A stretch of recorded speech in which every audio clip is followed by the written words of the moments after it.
मिरत सिद्धि होई गणनायक करिबर बदन करहु अनुग्रह सोई बुद्धि राशि शुभ गुण सदन बंधु गुरु पद पदम परागा सूरज सुबास सरस अनुरागा मंगल भवन अमंगल उमा सहित जय शपथ पुरारी सुमिर शिवा शिव पाई पसाऊं बरनऊं राम चरित चित छाऊं पानी ग्रहण जब कीन महेशा यह से तब सकल सुरेशा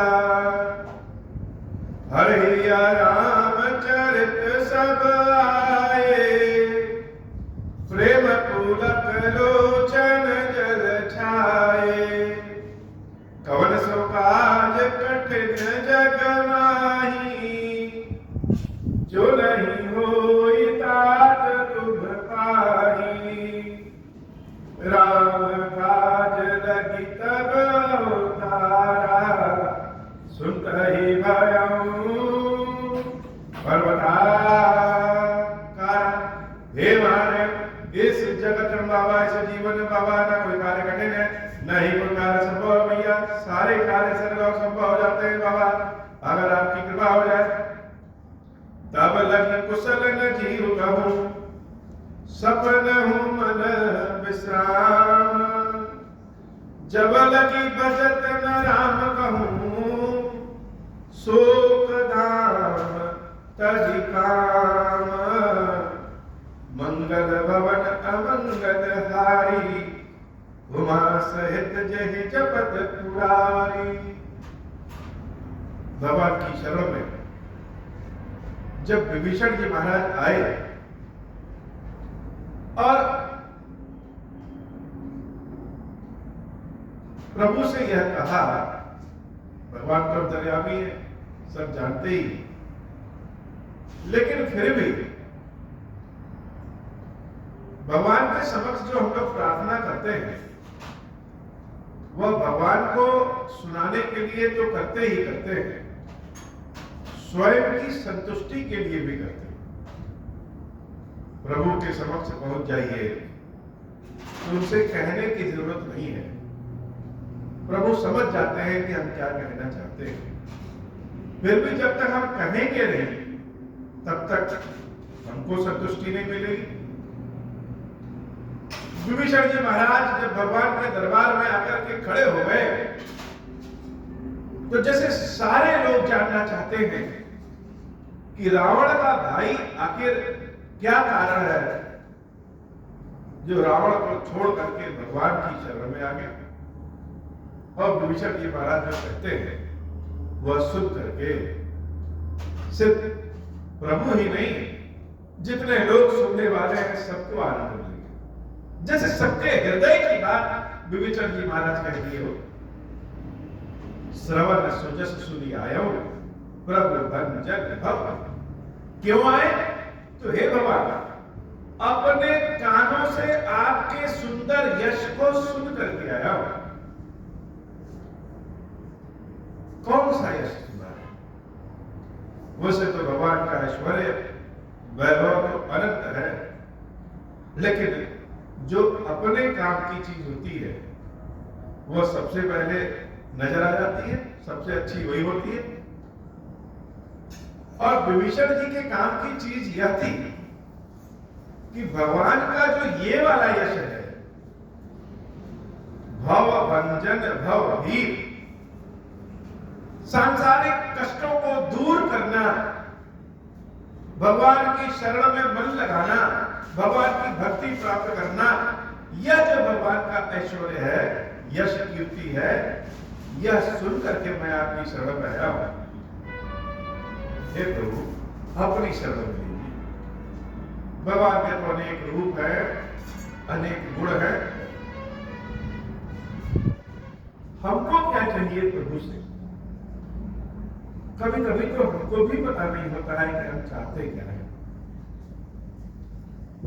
लेकिन भगवान को पता होता है कि कौन सी चीज हमारे लिए बढ़िया रहेगी।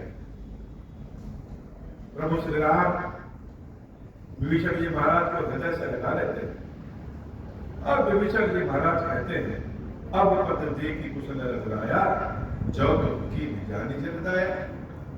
आपने मेरे ऊपर ऐसी कृपा किया, आपके चरणों का दर्शन करने के बाद अब मैं कुशल। विभीषण जी महाराज की बातों को ध्यान दीजिएगा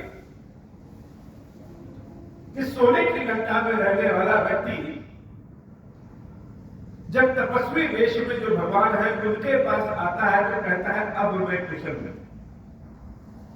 लोग चाहते हैं कि कुटिया को छोड़ करके सोने की लंका, सोने का घर मिल जाए, दरिद्रता छोड़ करके खूब समृद्धि मिल जाए, इसलिए भगवान की सेवा पूजा भी करते हैं।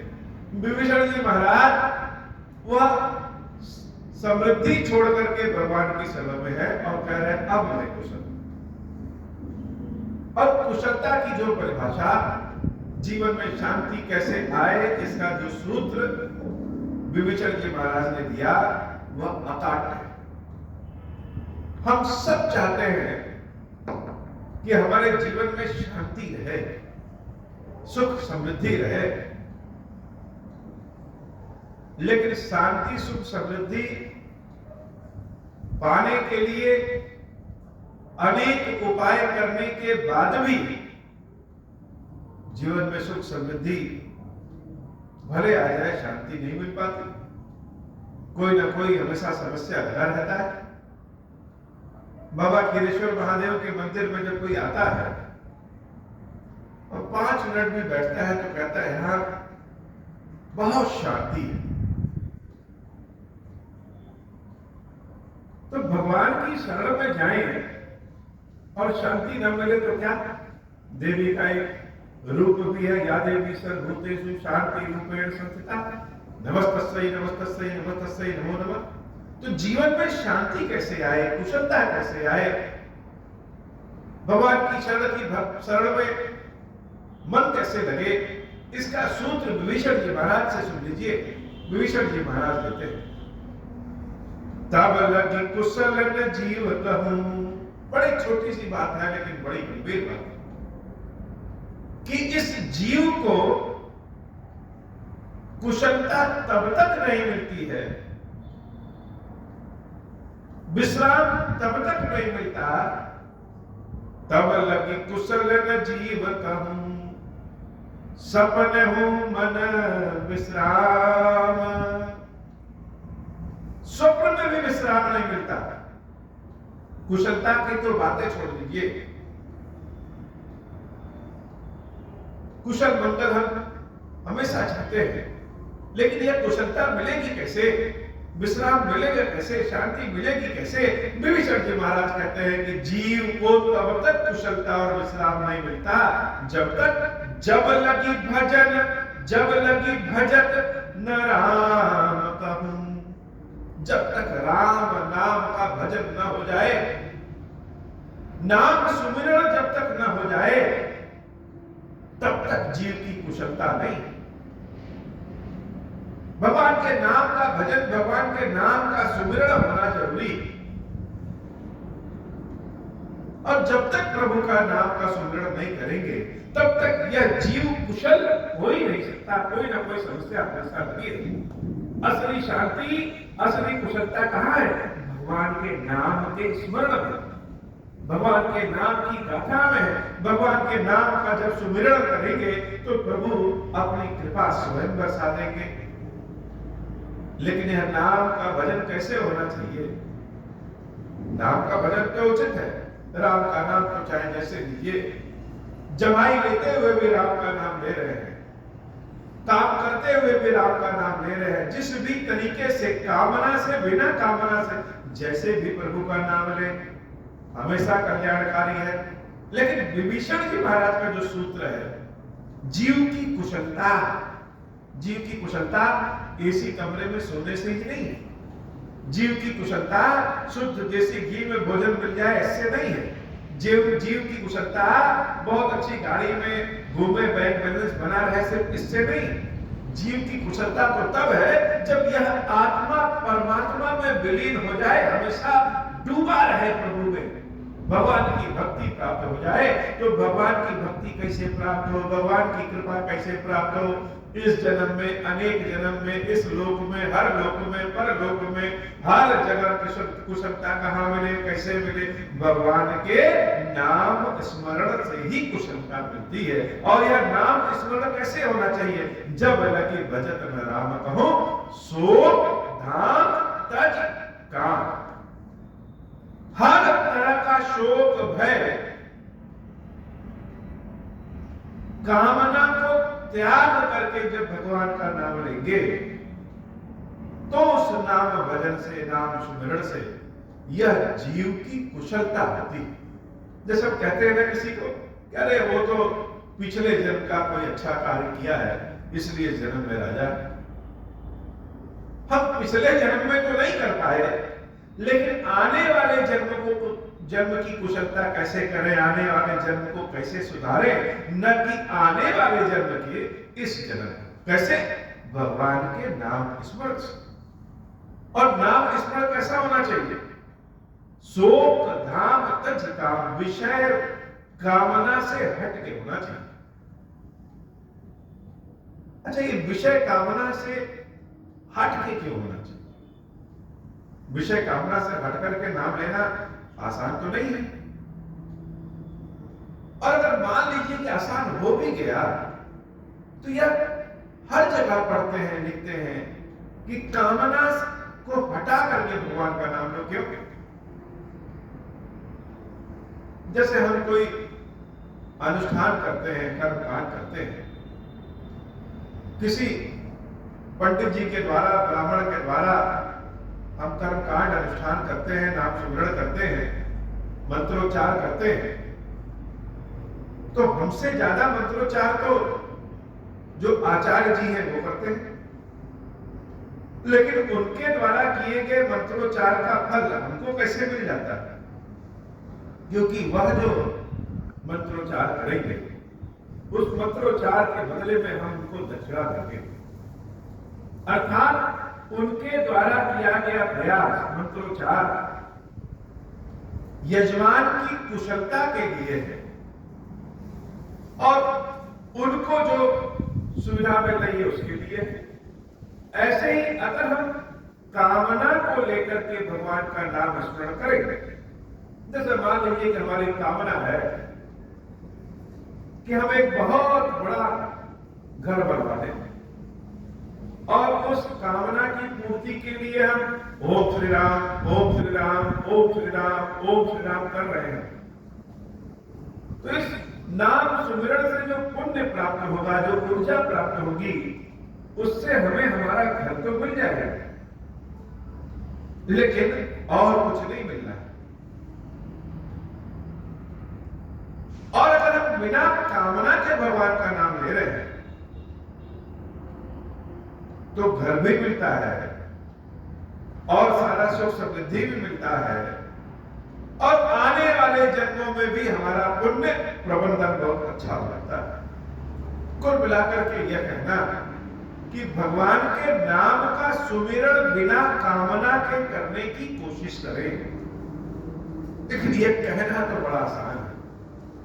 कामना तो रहती ही रहती है। जब तक शरीर है तब तक कामना है और यह कामना को हम समाप्त नहीं कर सकते। तो इतना कर सकते हैं कि कामना की दिशा को धीरे धीरे मोड़ करके कामता नाथ पे ही कर दे, ईश्वर पे ही कर दे। ईश्वर की सेवा, भक्ति, प्रेम ही हमारी कामना हो जाए। और जिस दिन यह मन भगवान की भक्ति में डूब गया, लग गया, उसी दिन से जीव की कुशलता शुरू हो जाती है। विभीषण जी महाराज यही नहीं चुप होते। विभीषण जी महाराज आगे भी कहते हैं कि तब लगी हृदय बसत खल नाना। इस हृदय में अनेक खलनायक है। लोग मोह, मच्छर, मदमाना, उन खलनायकों का नाम भी विभीषण जी महाराज बताते हैं कि लोभ, लालसा, लालच,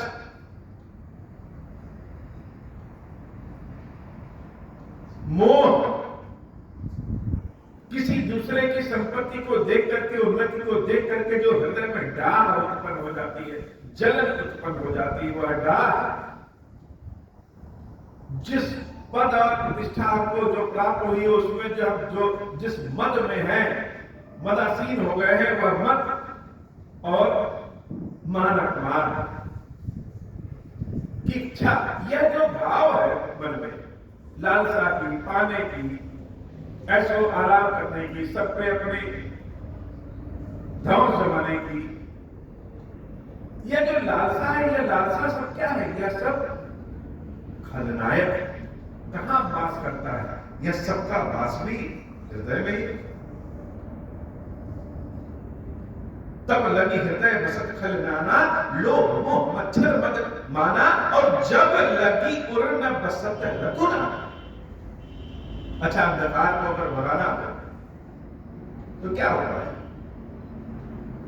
दिन रात ये करते रहेंगे, अंधकार भाग जाओ, अंधकार भाग जाओ, अंधकार भाग जाओ, तो क्या अंधकार भाग जाएगा? नहीं भागेगा। अंधकार को भगाने का सबसे अच्छा उदाहरण है कि जहां पे अंधकार है वहां पे प्रकाश कर दे, कोई प्रकाश की व्यवस्था कर दे, दिया जला दे, बल्ब जला दे, तो जैसे ही प्रकाश की व्यवस्था होगी, अंधकार को कहना नहीं पड़ेगा, अंधकार अपने आप भाग जाएगा।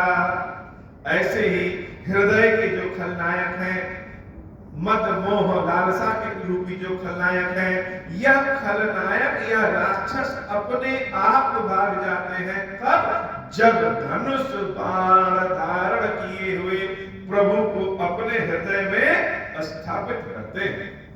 जब लगी पूर्ण बसत रघुनाथा, धरे चाप सायक कटिभाथा, ममता तरुण तमीय धियारी, राग द्वेष उलूप सुखकारी। तब लगी बसत जीव मन माही, जब लगी प्रभु प्रताप रविनाही। जब हृदय में भगवान की भक्ति का प्रकाश फैल जाता है तो सारी कामना अपने आप दूर, अपने आप। कैसे हो? अगर किसी को चांदी की बड़ी इच्छा है कि आपको चांदी मिल जाए, और जहां पे चांदी रखी है उसके बगल में खूब ढेर सारा सोना रख देंगे, तो व्यक्ति चांदी लेगा क्या? वो तो सोना लेगा। तो संसार की जितनी कामनाएं मन में हैं, वह सब धूमिल हैं। अगर उसके सामने भगवान की कामना मिल जाए, भगवान के भक्ति की प्रेम की कामना मन में अगर प्रकट हो गई, तो बाकी सारी कामनाएं धूमिल हो जाती हैं। ऐसे ही भगवान की कृपा जब हृदय में प्रकाश रूप में आ जाएगी, जीव की कुशलता अपने आप हो जाएगा। और हे नाथ, यह विभीषण अभी तक बहुत समस्या में था, बहुत परेशान था। विभीषण जी महाराज यह बात कहते कहते जैसे रोने लगेंगे कि सुख क्या होता है यह तुम आज जाने। आज तक विभीषण आनंद क्या होता है जानता ही नहीं, अब जाने कैसे।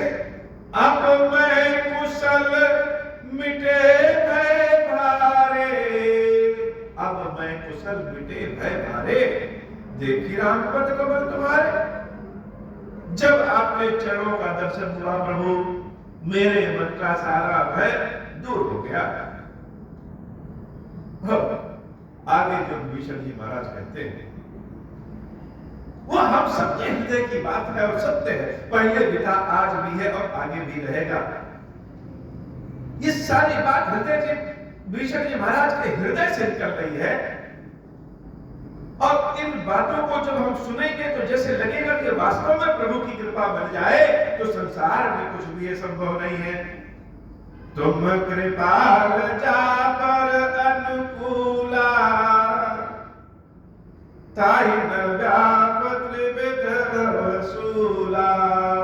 राम जी की कृपा जिसको प्राप्त हो गई, हे नाथ आपकी कृपा जिसको प्राप्त हो गई, ताहि न व्यापत त्रिविध भव शूला, दैहिक दैविक भौतिक, 3 तरह के ताप होते हैं, 3 तरह से व्यक्ति परेशान होता है। नाथ प्रभु से नाम की कृपा अगर आप मुझको प्राप्त हो जाए, भगवान की कृपा अगर प्राप्त हो गई, तो हर तरह का कष्ट अपने आप दूर हो जाता है। जिसके ऊपर नाथ अनुकूल हो जाए, प्रभु जिसके ऊपर अनुकूल हो जाए, जिसके ऊपर आप अनुकूल हो जाइए, जीवन मुश्किल कष्ट ही नहीं। हे महादेव, बड़े हार्दिक इच्छा है कि कम से कम 4 करोड़ बार राम नाम आपको सुनाया जाए। नाम की इतनी महिमा है, राम नाम की इतनी महिमा है, तो हे नाथ कृपा करिए। एक बार बहुत पहले ऐसा अनुष्ठान आपने करवाया था कि आपको राम राम राम राम सब लोग सुना रहे थे। ऐसी कृपा करिए कि बहुत सारे लोग इकट्ठे हों और सब लोग आपको राम राम राम राम राम राम राम राम सुनाए। राम नाम की ऐसी महिमा है। तो बाबा एक बार राम नाम का भजन भी आपको सुनाते। राम राम राम राम राम राम राम राम राम राम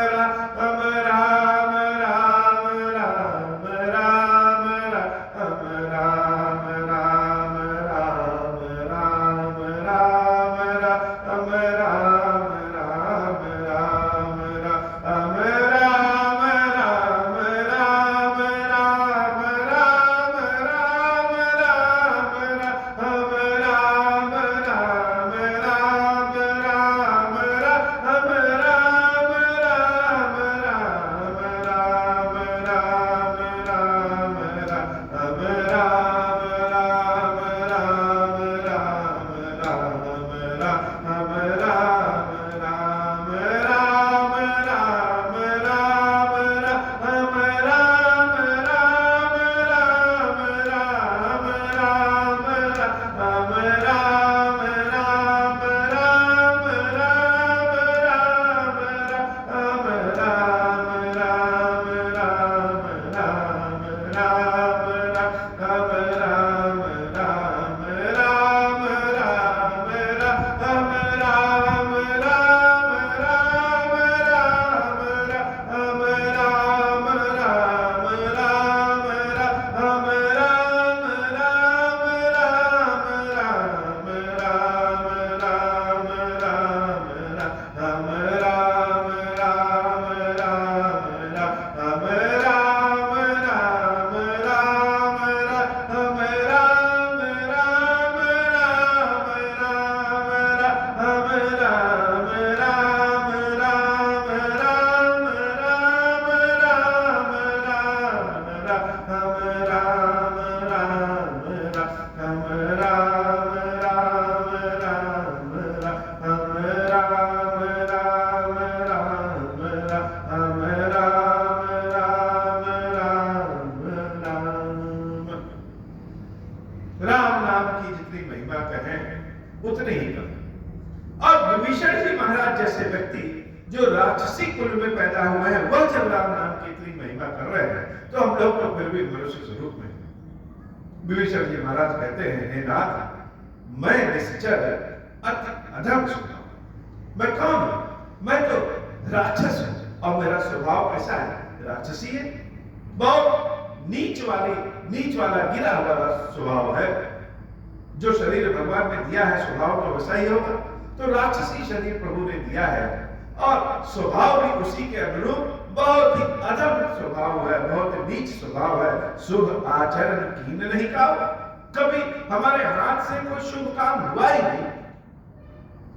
स्वभाव में ही नहीं है मंगल करना, किसी का शुभ काम करना। लेकिन हे नाथ, आपकी कृपा, आपकी दयालुता देखिए कि जास रूप मुनि ध्यान न आवा, तही प्रभु हर्ष भक्ति लावा। कि जो आपका रूप मुनियों के भी ध्यान में नहीं आता, हे नाथ, आपने उसी रूप में हमको अपने हृदय से लगा दिया। तो यह हम तो आज तक सोचते थे कि हम तो बड़े दुर्भाग्यशाली हैं, लेकिन नाथ जब से आपने हृदय से लगाया, आपने दर्शन दिया, हम अपने आप को सबसे ज्यादा सौभाग्यशाली समझ रहे हैं। कथा जब हम कह रहे हैं तो जैसे लग रहा है कि विभीषण जी महाराज जो बोल रहे हैं वह दिखाई दे रहा है, सुनाई दे रहा है, इसलिए शब्द हमारे लड़खड़ा जा रहे हैं, ध्यान कहीं और चला जा रहा है कि विभीषण जी महाराज जब यह कह रहे हैं कि मैं निश्चर अति अधम स्वभाव, हे नाथ, कह भले विभीषण रहे हैं, लेकिन सच्चाई तो यह है कि मैं, मेरे हृदय का भी यही भाव है कि कलयुग में हम जन्म लिए हैं, बहुत सारे पाप किए हैं, स्वभाव मेरा बहुत ही अधम है, लालच, पाखंड, अशुद्धता, यह सब ऐसे पाप हैं जिसमें हम डूबे हुए हैं। लेकिन उसके बाद भी हे नाथ, हे खीरेश्वर महादेव, ऐसी कृपा देखिए बाबा कि लोगों के मुंह से एक बार नाम नहीं निकलता। बड़े भाग्यशाली होते हैं जो महादेव जी को जल चढ़ाते हैं, और महादेव जी की ऐसी कृपा है कि हम इनकी सेवा में ही लगे हुए हैं। विभीषण जी महाराज भी कह रहे हैं कि मेरे भाग्य तो बड़े अच्छे हैं, अहो भाग्य मम अमित अति, राम कृपा सुख पुंज। मेरे भाग्य तो ऐसे हैं, ऐसा भाग्य किसी का हो ही नहीं सकता। अमित अति, अमित मतलब जो मिटे ना, ऐसा भाग्य है जो सौभाग्यशाली है, कभी दुर्भाग्यशाली हो ही नहीं सकता। अहो भाग्य मम अमित अति, राम कृपा सुख पुंज। राम जी की कृपा वो सुखों का गुलदस्ता है, वो मुझे प्राप्त है। देखो नयन बिरज शिव सेव जुगल पद कंज। भगवान शंकर भी अपनी आंखों से आपके जिन चरणों के दर्शन करते हैं, शिव जी भी आपके चरणों की सेवा करना चाहते हैं। देखिए ना मैं कितना भाग्यशाली हूं कि उन्हीं चरणों के दर्शन मुझे भी मेरी आंखों से मिल रहे हैं। शंकर जी के नेत्र जिन सुख को लेना चाहते हैं, जो लेते हैं, वही सुख मेरे नेत्र को भी प्राप्त हो रहा है, तो मेरा तो कितना भाग्य है, सौभाग्यशाली है। विभीषण जी महाराज जब ऐसी बात कर रहे हैं तो राम जी के दरबार में सब लोग देखकर एकदम आश्चर्यचकित है। भगवान के इस रूप को तो आज तक समझ नहीं पाए। कभी कभी हम लोग के पास जो रहता है उसकी कीमत नहीं जानते, या तो वह चीज छूट जाए तब समझ में आता है, या फिर कोई और बताता है तब समझ में आता है। कहते हैं घर की मुर्गी साग बराबर। उसे ये कहावत तो नहीं कहना चाहिए, लेकिन फिर भी जो चीज हमारे पास रहता है हम उसकी महत्व नहीं जान पाते। विभीषण जी महाराज जब यह बात कह रहे हैं तो सारे वानर लोग आश्चर्यचकित हैं। राम जी का ऐसा स्वभाव यह कह रहे हैं, राम जी का ऐसा रूप। सत्य बात है कि शंकर जी जिन चरणों की सेवा करना चाहते हैं उन चरणों का दर्शन सुबह शाम दोपहर कर रहे हैं, तो हम तो इतने सौभाग्यशाली हैं। विभीषण जी की बात सुन करके भगवान श्री राम और ज्यादा करुणा और प्रेम विभीषण जी पे जैसे बरसाने लगे। प्रभु श्री राम कहते हैं, हे विभीषण, ये राम जी जो बात कह रहे हैं इस बात को ध्यान पूर्वक हम सबको जानना चाहिए।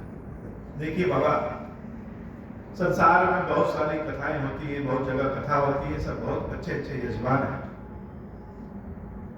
लेकिन हमारे यजमान तो स्वयं खीरेश्वर महादेव आप ही हैं।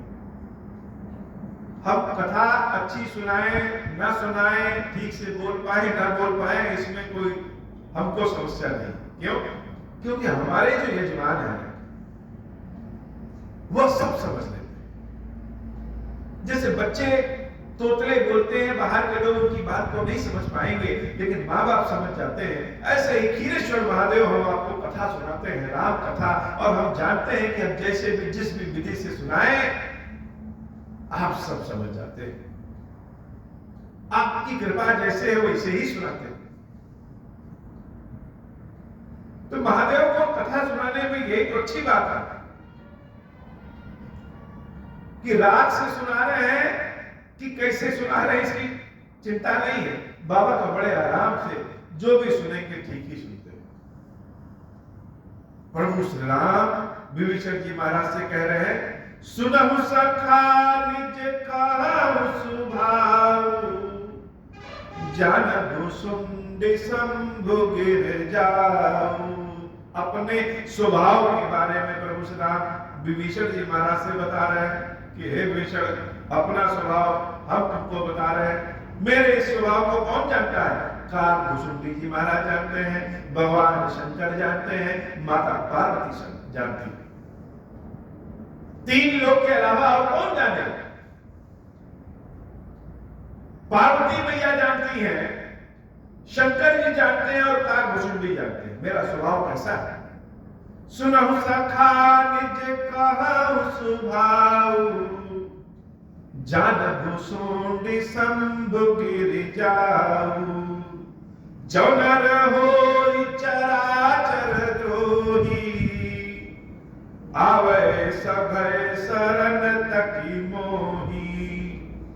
तजमत मोह कपट छल नाना, करम सत्य तेहि साधु समाना। जननी जनक बंधु सुत दारा, तन धन भवन सुहृद परिवारा। सब कहे ममता ताब बटोरी, मम पद मन ही बाध बरी डोरी। मंगल भवन अमंगल हारी, उमा सहित जहि जपत पुरारी। भगवान श्री राम कह रहे कि मेरे स्वभाव के बारे में भगवान शंकर, देवी पार्वती और कालभूषुंडी जी महाराज जानते हैं। वही स्वभाव के बारे में तुमको बता रहे हैं कि जो कितना घोर से घोर पापी व्यक्ति भी हो, और अगर मेरी शरण में आ जाए तो हम उसको साधु के समान बना देते हैं। लेकिन शरण में कैसे आना है? तज मद मोह कपट छल नाना। हर तरह का कपट छल माया मोह छोड़ करके मेरी शरण में कोई आ जाए तो हम उसको साधु बना दें। भगवान ने स्पष्ट बताया है, जब भगवान की भक्ति हम करेंगे तो भगवान की भक्ति में रोड़ा क्या आता है? हमारे अपने ही कर्म रोड़ा बन जाते हैं। जितने पाप कर्म किए हैं ये सारे पाप कर्म जैसे ऊपर उठने लगेंगे। क्यों? कलयुग का स्वभाव नहीं है भगवान की भक्ति। कलयुग चाहता है कि हमारे स्वभाव के लोग ही कलयुग में रहें, और कलयुग में तो भगवान की भक्ति कोई स्वभाव नहीं है। तो जब हम भगवान की भक्ति करते हैं तो कलयुग हम सबको परेशान करना शुरू करता है। हम सबके जो खराब कर्म है उनके पाप को सामने रख देता है कि हम परेशान हो जाएं, डावाडोल हो जाएं। लेकिन उसके बाद भी जो भगवान की शरण नहीं छोड़ता है, प्रभु उसको अपनी शरण में ले लेते हैं। तो जब भगवान की शरण में गए तो माता पिता, अपना भाई, अपना पुत्र, अपना परिवार, अपना धन, अपना शरीर, अपना मान अपमान, सब कुछ भगवान की शरण में दे देना चाहिए। भगवान यह नहीं कह रहे हैं कि अपने परिवार को छोड़ दो। प्रभु श्री राम तो यह कह रहे हैं कि इन सबका जो प्रेम होता है, इन सबके प्रेम की गठरी बना करके जो मेरी शरण में आ जाता है, अर्थात जो हम जाते हैं तुम्हें वो माता च पिता तुम्हें वो बंधु च सखा तुम्हें, हे नाथ तुम ही मेरे माता पिता हो, तुम ही मेरे गुरु हो, तुम ही मेरे मित्र हो, तुम ही सब कुछ। पारिवारिक प्रेम और हर तरह की लाभ लोग लालसा की इच्छा इन सब का प्रेम जोड़ करके भगवान की शरण में जब रख देंगे, सबका ममता ताक पटोरी पोटली बना करके भगवान की शरण में रख दें, मम पद मन ही बांध बरिडोरी, अब आकर के मुझसे प्रेम का रिश्ता जो बांध लेता है।